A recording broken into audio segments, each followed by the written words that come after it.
আসসালামু আলাইকুম। আজকে একটা নতুন অভিজ্ঞতা অর্জনের জন্য এসেছি আর হাতে রেখে দিছি মাত্র 100 টাকা, এবং সেই 100 টাকায় গরুর মাংস দেয় কিনা মানে বলতে পারছি না। হয়তো আশা করা যায় আমাকে চিনতে পারবে না। ইতিমধ্যে এই যে দেখেন, পা থেকে মাথা পর্যন্ত একদম চেঞ্জ করে ফেলেছি।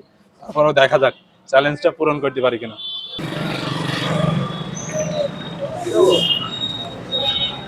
চাচা, মাংস কত করে দিচ্ছেন কেজি? আরো 700 টাকা কেজি। দাম তো দাম তো মেলায়। কেজি বলছি, টাকা পয়সা তো আমার কাছে খুব একটা নেই, অল্প কিছু টাকা আছে।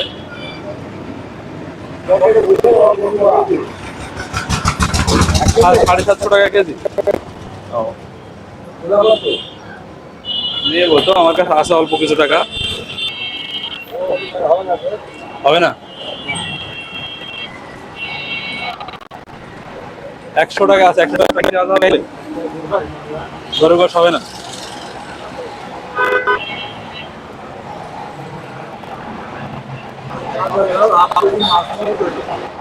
হাফ কেজি মাছ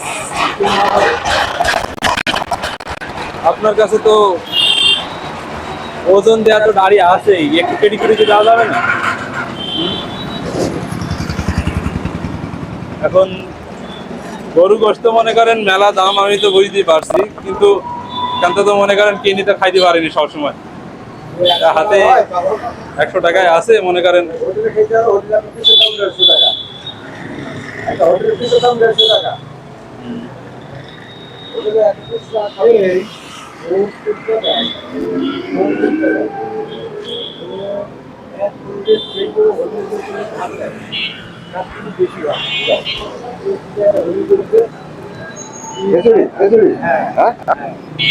দেওয়া যায় না?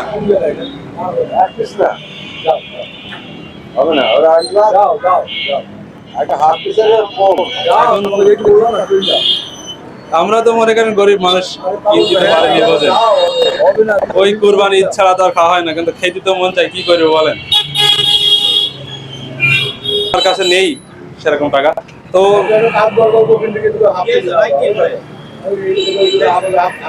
এই ভাই, গরুর মাংস দেখলাম চাচার কাছে, তো বলছে 750 টাকা কেজি। তো হাতে তো টাকা পয়সা নেই, গরিব মানুষ তো ওই দিতে পারছে না। বলার মতো না, 100 টাকায় কি ওইভাবে না, 100 টাকায় কি দেওয়া যায়? আপনি তো মনে করেন দিচ্ছেন।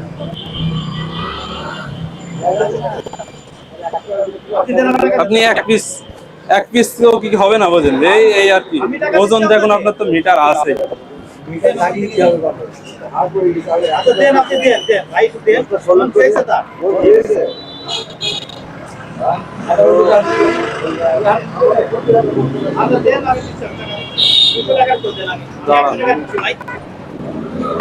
না, 150 টাকা দেন, সমস্যা নেই আমার কাছে। আর একটু 50 টাকা আছে, দেখেন এটা দিলি।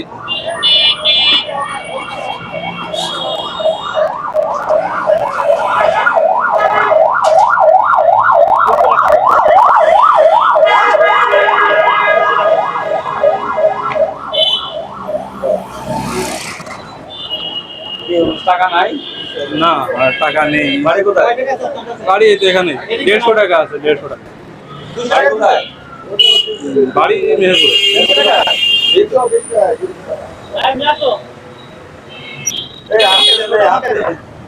হাফ কেজি না, এই আমার টাকায় দেওয়া হয় দেন।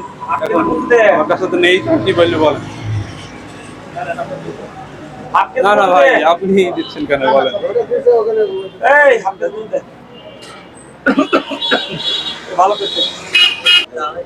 ওই আমার ওই যে টাকা ওটাই দেন।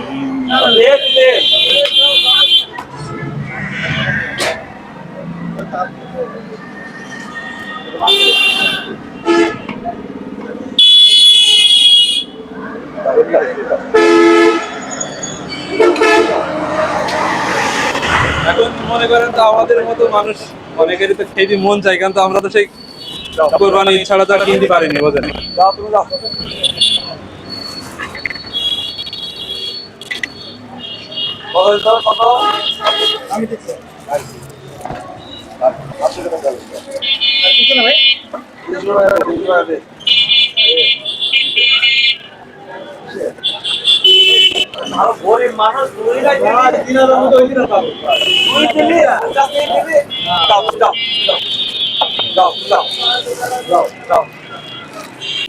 এই যে এটা আধা কেজি মাংস আছে, আর এটা আমার প্রথম একটা এক্সপিরিয়েন্স। আপনাদের কমেন্ট ছিল যে এরকম ভাবে পোশাক আশাক চেঞ্জ করে গেলে হয়তো বা দেবে না। তো প্রথমত উনি রাজি হয়নি আমার চাচা, এটা স্বাভাবিক। হ্যাঁ, স্বাভাবিক 100 টাকায় হয়তো এক পিস বা সামান্য মাংস, যেহেতু ওনার মাংস বিক্রি করছে, মাংসটা হয়তো খারাপ হয়ে যাবে কেটে দিলে, ওই কারণে আমার চাচা দিদি রাজি হয়নি। তো এর মধ্যে আমার এই ভাই এসেছিল। অনেকেই কিন্তু এরকম রাস্তাঘাটে যে সাজটা আমার দেখছেন, এটা রাস্তার মানুষের মতনই। তো তারা কিন্তু রাস্তা দিয়ে যায় ঠিকই, বছরে হয়তো ওই কোরবানি ঈদে পাইলি মাংস খাই, না পাইলি কিন্তু খেতে পাই না। হ্যাঁ, তো ভাই কিন্তু একটা হৃদয়বান মানুষের মতো পরিচয় দিয়েছে, এরকম মানুষকে সাহায্য করি, এই যে মাংসটা দিয়েছে। তো ভাইকে আমার পক্ষ থেকে অসংখ্য ধন্যবাদ। ভাই এখনো বলা যায় যে মনুষ্যত্ব বেশি আছে। তো ওখান থেকে চলে আসার পরে আমরা চলে আসি আরো একটি মাংসের দোকানে, এবং ওনাদেরকে বুঝতে না দেওয়ার জন্য প্রথমবারের মতোই আমরা দূর থেকে ভিডিও করছি। এবং এখানেও কিন্তু আমাদের মাংস দিতে রাজি হয়নি।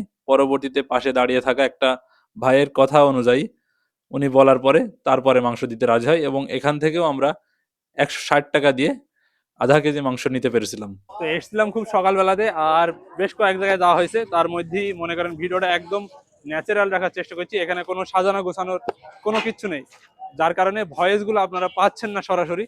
কারণ এখানে যদি বলে কই রাখতাম, হয়তো ভিডিওর মাধ্যমে ওনাদের ভয়েসটাও তুলে ধরতে পারতাম। তবে প্রথমে যেখানে গেছিলাম উনি কিন্তু দিতে কোনো মতে রাজি হয়নি। পরবর্তীতে এক ভাই কিনে দিয়েছিল আধা কেজি। আর তারপরে এখানে আসলাম, এখানেও প্রথমত উনি আর রাজি হননি। তারপরে আরেক ভাই এসে বলার পরে দিয়েছেন। মোটামুটি এখানে 1 কেজি পরিমাণ আছে। এবার একটু ঘুরে দেখি, বাজারে অসহায় মানুষ পেলে ওনাদেরকে দিয়ে দেবো মাংসটা। তো অনেক ঘোরাঘুরি এবং খোঁজাখুঁজির পরে আমি কিন্তু মনে হয় একটা উপযুক্ত চাচিকে পেয়ে গেছি আমার মায়ের বয়সে। আর চাচি, আপনি মূলত কি করছেন এগুলা ঝুলার ভিতরে? কি ঝাল ঝাল কুড়াচ্ছেন তাই তো বাজার থেকে? তো এই ঝাল কি করবেন আপনি? বেচবেন? তো বেচার পরে কি বাজার টাজার করেন? তোমার ছেলে মেয়ে নেই?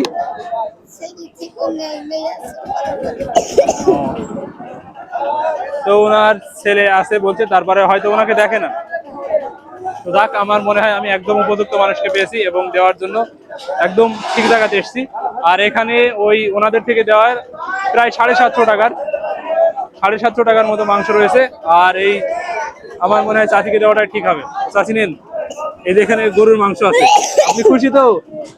আমার মাথায় হাত দিয়ে একটু দোয়া করে দেন। ঠিক আছে, ঠিক আছে, আপনি সবসময় আমার জন্য দোয়া করবেন, আমি যেন এভাবে মানুষের পাশে দাঁড়াতে পারি।